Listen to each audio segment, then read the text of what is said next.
Henry Cejudo destroyed the peak of his career by trying to play the UFC. You don't think there's some type of leverage ploy in there to get some more money out of you? I don't know. Maybe. Not that long ago, Cejudo had a UFC belt on each shoulder, an Olympic gold medal in the middle, and was one of the all-time greats. But at that very moment, he randomly decided to step away from the sport. The most baffling retirement in mixed martial arts history. Many speculate he was trying to haggle the UFC into a better contract, yet the company called his bluff and moved on without him. And now, Cejudo returned many years later, only to suffer numerous losses, fight lesser opposition, and completely tarnish his legacy. I just don't see myself coming back, man. I wanna remain king forever. So this is the story of how Henry Cejudo sabotaged his own career. If you rewind just 5 years, Henry Cejudo was the guy. I mean, Henry's a special guy. He really is. I mean, you look at a guy He's an incredible athlete. Won the gold medal in the Olympics, won 2 divisions, and then he's winning by stoppages against world-class TKOs. guys, smashing people. TKOs. Yeah, Crazy. He's amazing. With the flyweight division being stale in the eyes of Dana White, under Demetrius Johnson's reign, things were looking bad. There were serious rumors and talks that the 125-pound division could get shut down for good, even from Dana himself, and ultimately, it was Cejudo who saved the flyweights. If I was to go up, the whole flyweight division was gonna be gone. So what I say is, why don't you bring down TJ Dillashaw? If he wants to come down then, I says bring him out, I'm gonna fry this dude.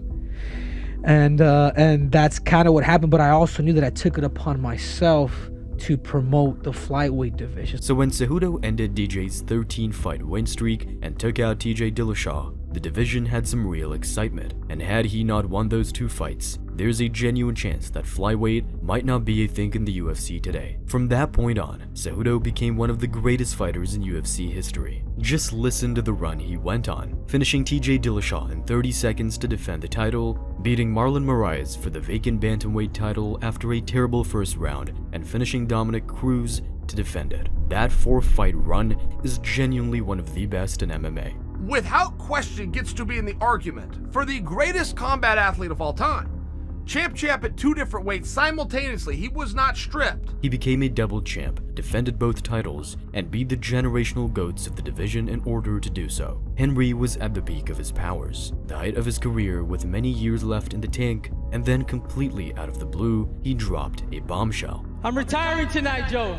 I'm 33 years old. I'm happy with my career. Again, Uncle Dane, I want to say thank you. It came as a massive shock to the MMA community. Cejudo was making the most money he ever had, would only be given big fights, yet decided to walk away. It made no sense whatsoever. Fans had one theory though. Henry didn't actually plan to retire, and instead this was a sneaky move to get the UFC to pay him the big money he felt he deserved. Is there anything that would make you reconsider? I mean, if Dana comes to you and says, wait a minute, let's fatten up this check a little bit. You know, all the cringe is working. People are buying into the king of cringe. We need you around. Yeah, he knows the number.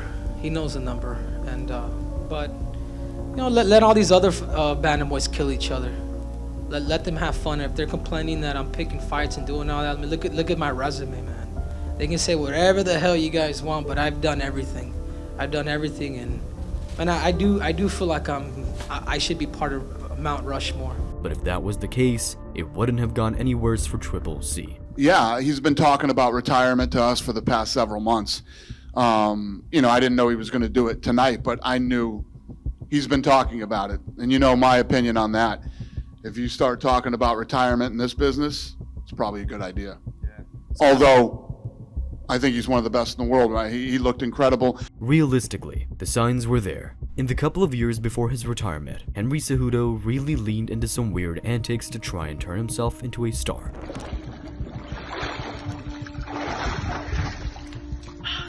It feels good to have good hair. So upon my return, I really did want to fight Dominic Cruz, but I thought about it, and he's too brittle. If I was to tell Dominic Cruz to bend the knee, he'd pop his damn neck out. This was the time when fighters like Colby Covington, Jorge Masvidal, Sean Strickland, and many more were doing whatever it took to sell tickets. And for Cejudo, he went the way of cringe, so much so that he nicknamed himself the King of Cringe. Reciting pre-rehearsed lines, kicking teddy bears with your opponent's faces, or his weird social media antics didn't have the impact he probably hoped. Just is all a joke, huh? We'll see Saturday. We'll see Saturday. Sorry, ma'am. Fans didn't really love or hate it, they were just indifferent, which is much worse. At least Colby's aim was to play the heel so that people would hopefully buy the PPV in the hope you lost. For Henry though, the MMA community just found it kind of annoying. But in his mind, he was a star deserving of huge money. Do you think Henry's done for good? 125, 135, 201, 155, and 170. I mean, I don't know any manager that's ever had that many champions in the stable. I think Henry, a year and a half from now, is like, Oh yeah, it's It's business. Yeah, he wants big money. You know, that's He what he deserves wants. big That's what he money. does. Look, he's one of the absolutely undeniably But the that greatest weight combat class has sport. always had issues with people getting paid. And that retirement may have been his way of calling the UFC's bluff. Guys in that weight class always want more money.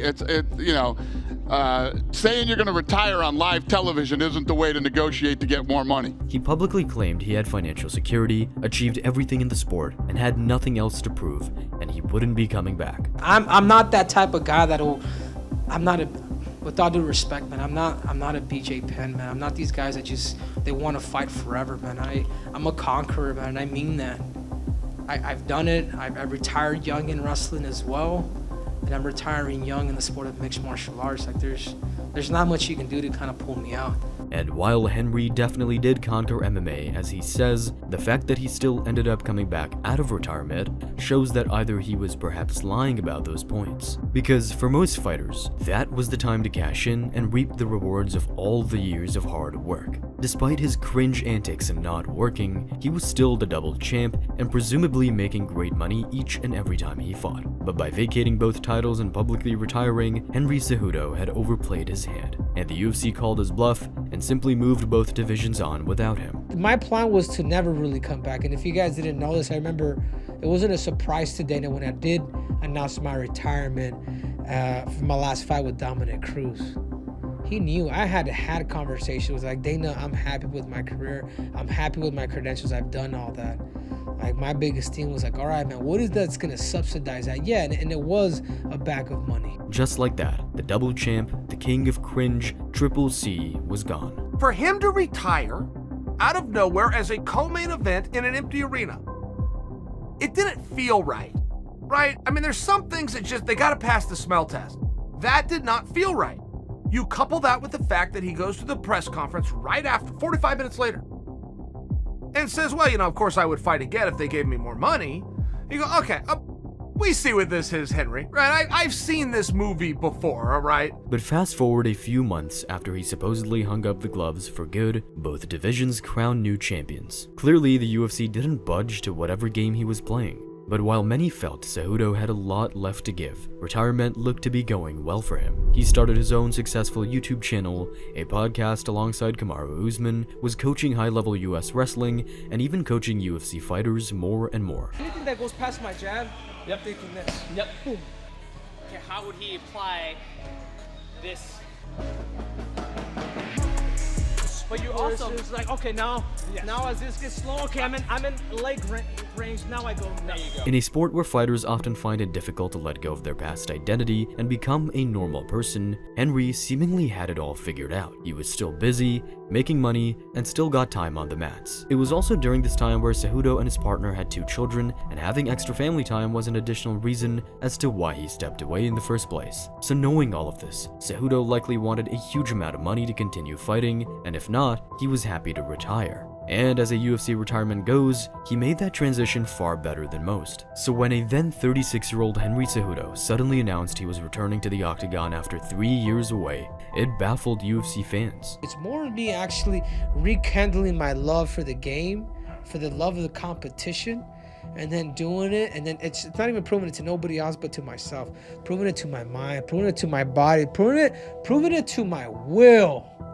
You see, I'm a conqueror. MJ did it. If there's anybody that could do it, I mean, the dude won 3 championships, took a year off, and came back and won 3 straight. Henry claimed he still had the itch to compete, had unfinished business at 135 pounds, and wanted to prove he was still the best. It simply made no sense. He just sat out for 3 years of his prime, had nothing left to prove, yet was coming back regardless. In the lighter divisions where speed is essential, your late 20s and early 30s are the glory years, and they were long gone. From a financial point of view, it was a terrible mistake to give up the belts only to end up returning. He would not be the champion going into the fight, so there's like financial considerations. But that was, I believe that was him playing his cards. Right. Going to war, you know, and they don't respect you enough. And so eventually you have to, at what point do you say no? As champion, UFC fighters get a portion of the pay-per-view money, which is where things can really snowball. But Henry came back just as a contender like anyone else, and while he was surely still on good money, it doesn't compare to if he was still champion. So whether he viewed it from a competitive or financial perspective, or even a bit of both, walking away clearly wasn't the right move. Even Dana White accused Henry of making the wrong choice. Two guys that have made previous mistakes in their career, and in your case he's referring to the first retirement, and then in Merab's case is the fact that he decided to sit out from a title shot because his friend held the belt. So I want to just ask, do you agree with that statement, and how do you see it? I mean, that's Dana. I mean, that's Dana's opinion. But yeah, I mean, he could be right. At least, you know. Why am I coming back then, right? I should have just stayed retired. But much to the shock of the UFC fans, Cejudo was granted a title shot against Aljamain Sterling despite sitting out for 3 years. And part of Henry's return was down to his confidence that Aljo wasn't on his level. But I know how to fight people where people don't touch me. I know how to wrestle people. I know I'm a better competitor than I'm a fighter. So when I see a guy like Aljamain Sterling, I'm just like, that's easy money. You think this guy right here is easy money? Especially after what you just saw him do down in Florida against Piotr Jan. Yeah, and I had even done a message about him. I said, if Aljamain Sterling makes those adjustments, Piotr Jan has a big fucking hole in his game, and it's called wrestling.